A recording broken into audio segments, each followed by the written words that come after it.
Hi everybody, welcome back to another episode of Carve and Fusion. Today we're going to be doing dremel carving. And here, yes, pigs do fly with silly little worm Geordies on them. So, let's just cut to the chase. Today is going to be bamboo carving. I got this piece of bamboo, I got a whole bunch of bamboo from my brothers. We're going to be using a Dremel 4000. Come on. With a Dremel flex shaft. With Kutzall carving burs. So let's just get the camera in the overhead and start. Oh yeah, first of all, I want to say that I have carved some of this bamboo for prototype. I believe I did this in a live carving. This is just kind of like a negative space wood spirit guy with the fall colors. Those are my favorite colors. How could you not love the fall colors? Because when I carved this, well, I did carve in a couple other bigger ones, but I'll show you guys those later. I want to make sure I'm good with my facts for making this video, because I don't want to lead anybody in the wrong direction, right? So we'd call those just carved raw prototypes. So anyways, let me get the camera in the overhead mount here, and we'll measure out this bamboo and we'll give her. Okay, so I've learned a lot when you're carving the bamboo. This stuff is wet bamboo. Like I said, I got it from my brother's house. It does move a lot, meaning because it's wet, when it dries, everything wants to move and distort and all that stuff. Like this piece was probably like, it was more like this when I started, but it opened up, right? Because it's drying out. Okay, so let's just carry on here.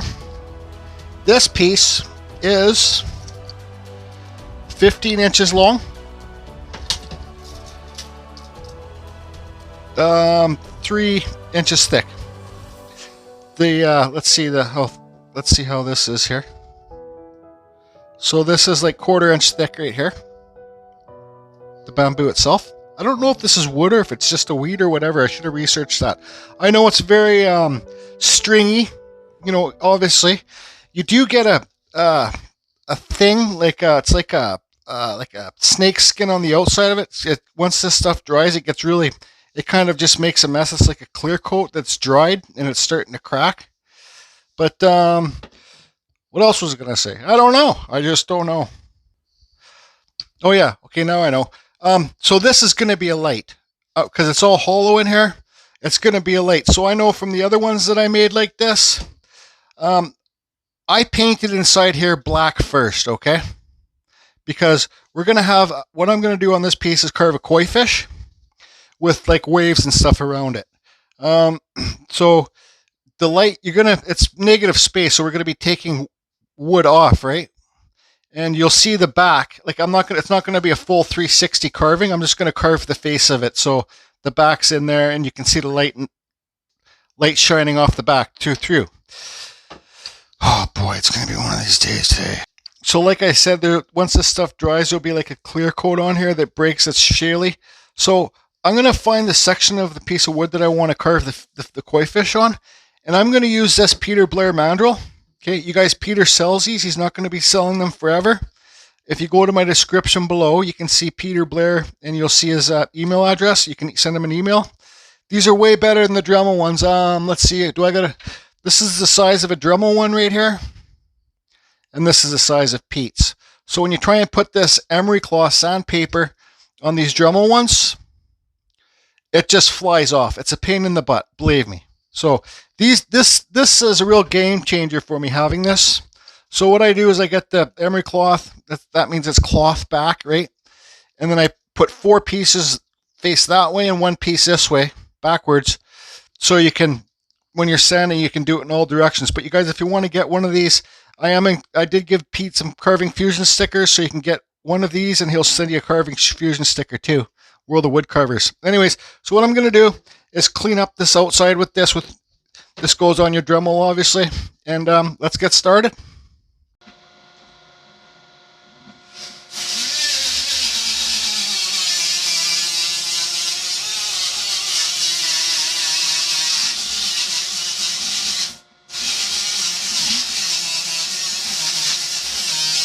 Okay, I decided I wanted to sand the whole thing, so you can see there's still some green stuff left there. That's okay. It will leave a good effect later. So I'm just going to draw a koi fish on. Koi fish can be all like, you can do a side view of a koi fish. You can do a top view of a koi fish with his tail flipping over. You know, you can do a side view with his tail totally flipping around. You can draw your koi fish however you want. But for people like, I've drawn lots of koi fish. They're not the best, but I kind of get the koi fish.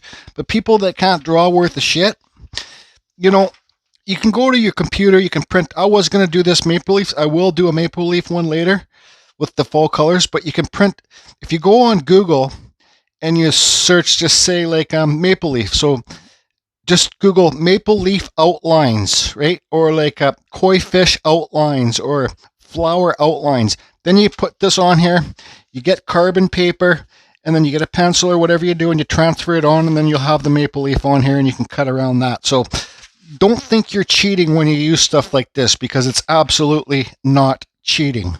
Okay, so how about I get this koi fish drawn on? It's going to be kind of a top view, and his tail will be flipping over. Okay, so I'm going to challenge. My koi fish heads usually go, also people with friends, everyone, koi fish, there's a myth, like they say, if your koi fish is aimed up, it's going to heaven. If it's down, it's going to hell. So it's just a myth. It's like, I've researched it a lot, and that's just a myth. So put your koi fish any way you want to put it, but you will be able to sell more if you point it up going to heaven, right? So if you want to carve to sell. So I'll get this drawn on, and yep, see, there I go with my head already that way. I want to try and make it this way this time. I'll get it drawn on, and I'll be back. Okay, you can see I got the koi fish drawn on. Head, fins, flipper, top flipper, tail. A well-known tattoo artist around here told me that the biggest mistake people make with koi fish is they make the tails too small. So it's better to do a bigger tail than a smaller tail. Tail fin thing. Anyways, so what I got here, this is a Kutzall taper burr extreme. Okay, so I'm going to start off with this one just to outline the koi fish. Go not too deep, just a little bit, just to scrape it in, okay? Then I'm going to switch to another Kutzall burr. It's another taper burr. I'll show it to you guys when I get to it. So let's just I'll start off this slow, and then we'll just do a time lapse so I won't bore this with you guys. Another thing too is, this is going to be carved water down here, like wave kind of things, right? So, because I want to make this a light, I don't want to carve too low down here, because once I put the bulb in or whatever I use, it's going to be an LED. I don't want the bulb or whatever it's going to be to show. You know, I just want the reflection of the light to come through the negative spaces. Carry on.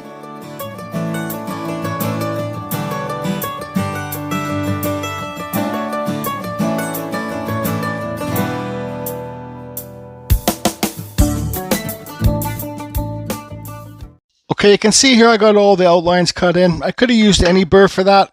So, but I'm going to keep this burr on now, because I'm going to start making some deep cuts and cut through. So the waves are basically kind of like Japanese style tattoo waves. So pretend if you draw, when I was doing the painting and stuff like that, I always struggled with doing the waves, but doing flames, you know, you just got your flames here, kind of. Right? You can do layers back there. But if you go like this, you know, and you soften these edges, then that's kind of water. You know, if you want, and just kind of make everything soft and a bit square, like, let's see here. Anyways, you can see what I mean? It's like water, the Japanese tattoo water. So what I'm going to do now is I'm going to just start carving this, and I'm going to carve really deep, cut through, and make it so I got to also remember, like I said, I'll explain later in the video, this stuff really moves, okay? So if I cut, say for example, if I cut this fin, this back tail fin up right out, this fin is going to pop off the piece, okay? It's going to move right off the piece. So I want to keep some parts of this attached to the koi fish so the koi fish can't move too much. Okay, carry on, yep. Sorry everybody, I forgot to say one thing about these burrs too, with this bamboo. It plugs up these burrs really quick. I don't care. You can use a brass brush, you can use a wire brush, you can use a torch. This is a wire brush. So when this thing's full, I'll just run it, hit it with the wire brush. Okay?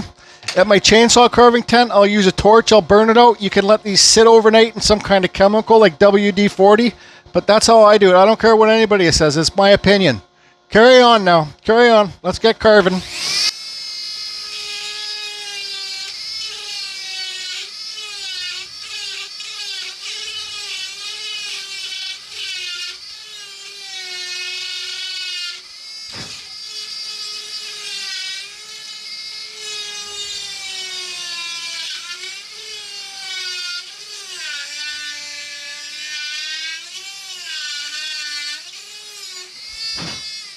Okay, so there you can see I've cut through it. It is fairly hard, but just have fun. Take your time and try and keep on the outside of your lines, because there I went on the inside, I kind of screwed up the head a bit.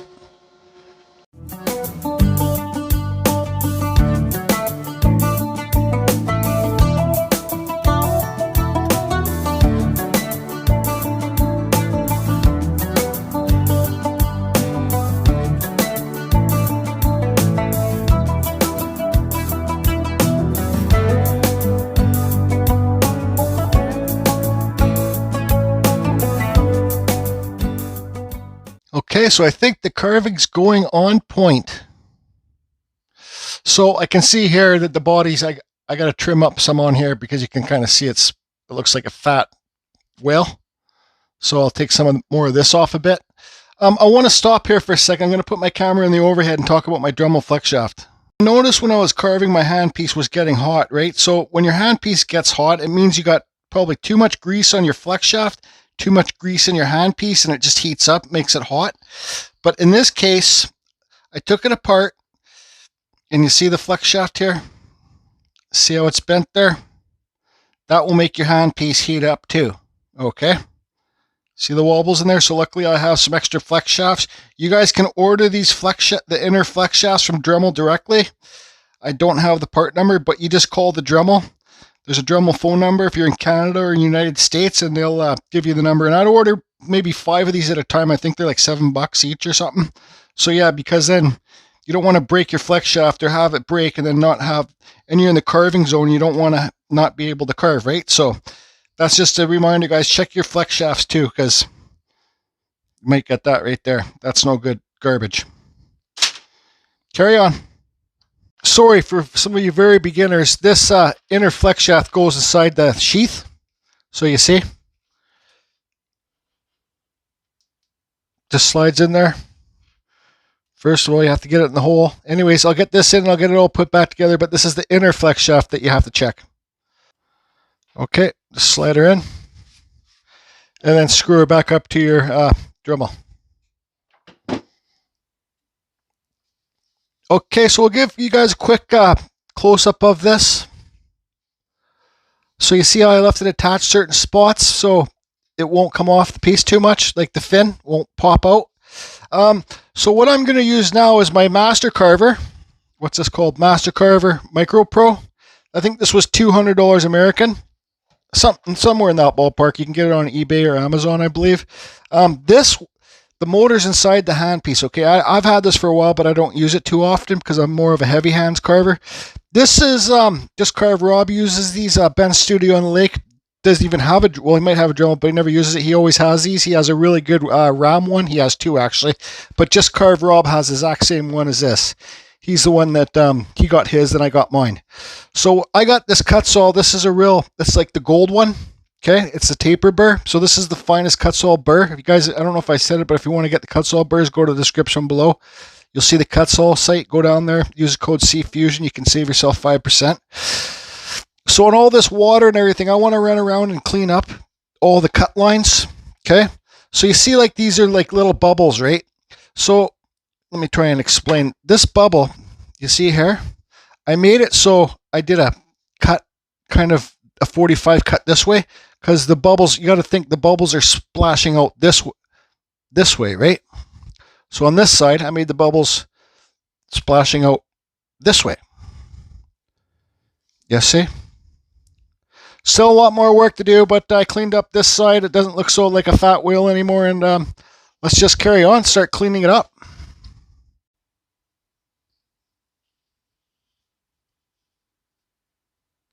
So as I think this project's going on point, if I already didn't say that, now I'm going to show you my other carvings that I did of the koi fish. Let's just do this.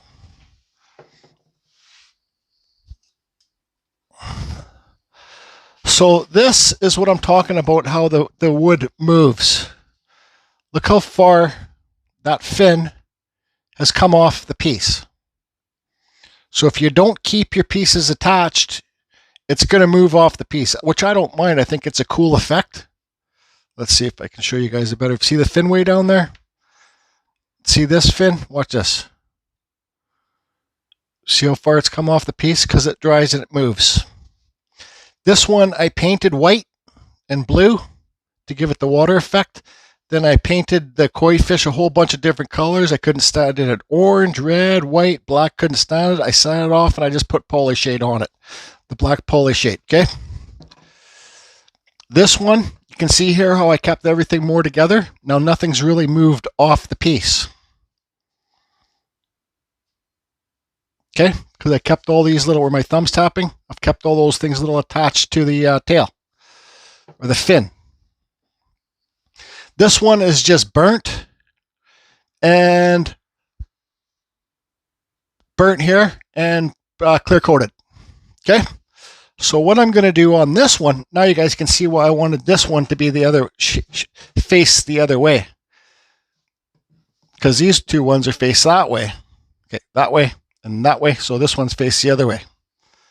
But I'm happy with them. I think they're fun. I'm going to do lots of other stuff on this bamboo too. Like I said, maple leaves. I want to carve like Japanese mountains and stuff like that and different ones. So you guys just open up your imagination and do what you want and have fun, right? I do suggest wearing a dust mask, doing any wood carving, power carving, and especially with this bamboo. Because I don't know if it's like little slivers and you don't want to get that stuff trapped in your lungs. So anyways, what I'm going to do with this now is I got the wood burner. I got this little butane burner. I'll get it going, and I'm going to burn all inside these friggin' water things. Yep. Okay. This bamboo smells completely different than anything else I've carved. Well, it's because it's bamboo. You don't want to burn too much like on these pieces attached to the koi fish because you don't want to break them. But it burns pretty nice. It goes nice and black. So I'll probably burn in here. Take me about half an hour. I'll put some music on. And then I'll come back over top of it with the flap sander. And then we'll put I think I'm just going to put my favorite color poly shade on the koi fish, that Bombay mahogany. Then we still have to do the lighting. So I'll get this done and I'll be back. Yep. Okay, there you go. You can see it's all burnt. Now I'm going to hit it with the peterblair sanding mandrel and just get some highlights on it. Okay, you guys can see here I got it all burnt and all sanded, but I want to show you something. Look right here where it broke, see? Broke here too. So broke here, broke here. Good chance it's going to break down here. So what I'm going to do here is just burn it a little, burn it really deep so it separates, so it doesn't look like it's broke and it just looks like it's water that's just come attached. So I'll get that done and I'll be back. Just remember this point and this point. Okay, we had some technical difficulties. So those ones broke off there. Look how much it's already coming off the wood right there. See it? Right where my finger's tapping. Now, a couple of these sides broke off too, snapped. So it's just because I burned it too much, but I'm not too worried. If this body comes out a bit more, that would be actually kind of cool. Chance of this one snapping. You guys can see the fibers in here if you look. It's kind of like same kind of stuff that oak gets. Need to clean up there a bit more. This thing's still smoldering. I think I just saw smoke. Yeah, you can already see the body coming. Look at that. See the body coming apart from the waves? Anyways, carry on. I think I'm just going to leave this like this. I like it just like that. Put a clip. I was planning on to do some white tips in the water here, but I think it looks fine just like this. So let's move on to the light part of it. If you have a good friend that's a wood turner, like my buddy Pete Blair, aka the Mad Scientist, you might want to catch him on a good day and ask him if he can carve a base and a cap for this for you. Abra cadabra. Would you look at that? I asked Pete to turn me a base and a cap and a base, and that he did. Thank you very much, Pete. I love him. That's why I wanted it to be Asian themed, because this cap is, me and Pete basically went over it and decided that something Asian would be cool because it's bamboo. Bamboo's Asian, right? So what I think I'm going to do with this cap and base, I think I'm just going to paint them black with water-based paint and then scuff them up and kind of make them look aged. And how about I do that? I'll be back and then we'll talk about the LED lights. Actually, I changed my mind. I'm going to use this black poly shade, put it on there, sand the high points. That's what art is, guys. It's all an experiment. Change your mind anytime you want. Yep.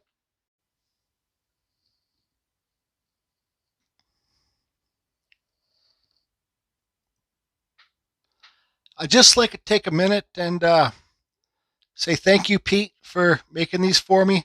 I know you did them in like 5 minutes. Pete is a master wood turner, and Pete's such a good guy. He's helped me out so much in my wood carving career. I would be nowhere where I'm at today without his help. He's a huge part of the community and the art scene for our local town, and he's a huge part of Carving Fusion.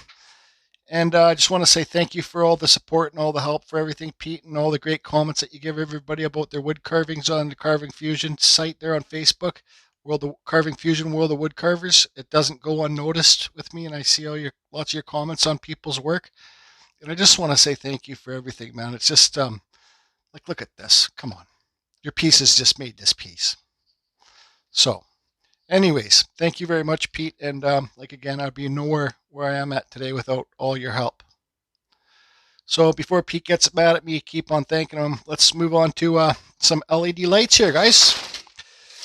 Me and Pete had a conversation about LED lights, and it's good because you don't have to do wiring yourself. You can just friggin' figure it out, put the light in. It's safe. It's not going to burn anything down. This is a LED puck light. This is like a color. This is just like changes colors. It comes with a remote. Here's the other ones that I ordered off Amazon. If you want to take a screenshot, that's what I'm going to use in this, and I'll show you what the bases I'm going to use. See these? I think these are you can use with your thing at Amazon. Friggin' who's that? Alexa. Don't say anything. Yeah, so Alexa and your Google stuff, and these lights you can get to use for those too. So let's show you the base that I got for this and plug the light in. So you guys, you can get bases like this too. Larry, thanks Larry Dibb, he showed me these ones. Or you can get these puck lights. Just go with the LEDs, everybody. They're safe. You're not going to burn nothing down. Anyways, carry on.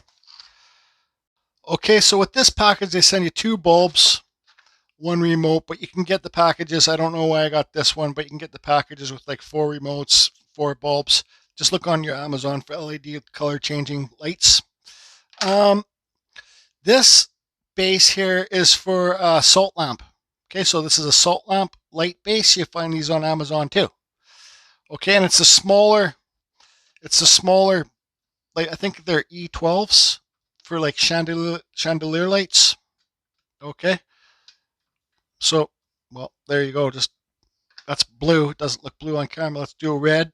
So you got the remote here, and there's a bunch of different functions you can do, and yeah, you got orange, yellow.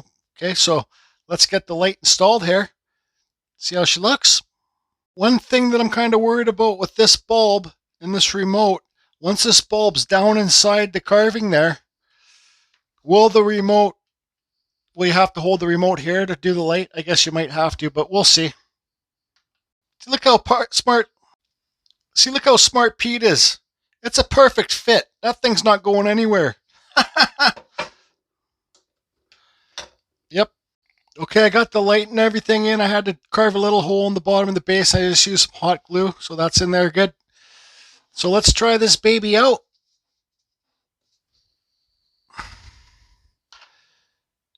Abra cadabra. Look at that, it works. I did already try this once. I'm just a little bit disappointed because this light is a little bit high and you do see the bulb in there. You can't see it on the video, but I can see it real life. So let's try different colors. Let's try green. Okay, that's cool. Let's try red. Let's try blue. There you go. There you go. Now we're talking. Let's turn this light off. Now we're talking. It's flickering on camera, but not in real life. It's not flickering. Light blue, yellow, pink. It says purple. Let's try like a different effect thing. Awesome. So it's not flickering in real life, but it's flickering on camera. So there you go, guys. You know, carve bamboo, and you carve. If you got a hollow piece of wood, you can carve it like this, and you can do whatever you want to do. Right? Yeah, it's weird. It's flickering on camera, but it might not flicker when it's recording. But anyways, let's get the other two lamps. I don't have bases or tops on them. I only wanted to ask Pete for one. I don't want to ask him for a bunch because I know he's having too much fun with his driftwood art. So he doesn't really, I don't know if he wants to be on his lathe too much, so I don't want to bug him. I'll have to make my own bases for the other ones I do. So let's get the other ones hooked up and call it a final. Okay, so here's the grand finale. Sorry it's not dark enough so you can really see the lights. I don't know why that one's flickering in the camera, but there you go, guys. So it just goes to show you how you can have fun doing your adding lights to your wood carvings. So the next one I do will be a maple leaf one. Yep, want to do it with the fall colors. See this light slowly turning colors? This one is a puck light. If you get the puck lights, I suggest you get the warm ones, not the bright ones, because this is a bright one. If it was warmer, it wouldn't look so bright. Anyways, that's all she wrote. Hope you're all good. Maybe once it gets dark out, I'll just show you one little clip of them when it's really dark. Thanks again, Pete. Thanks everybody for the support. Carving Fusion. Sorry this video is going to be so long. Over and out.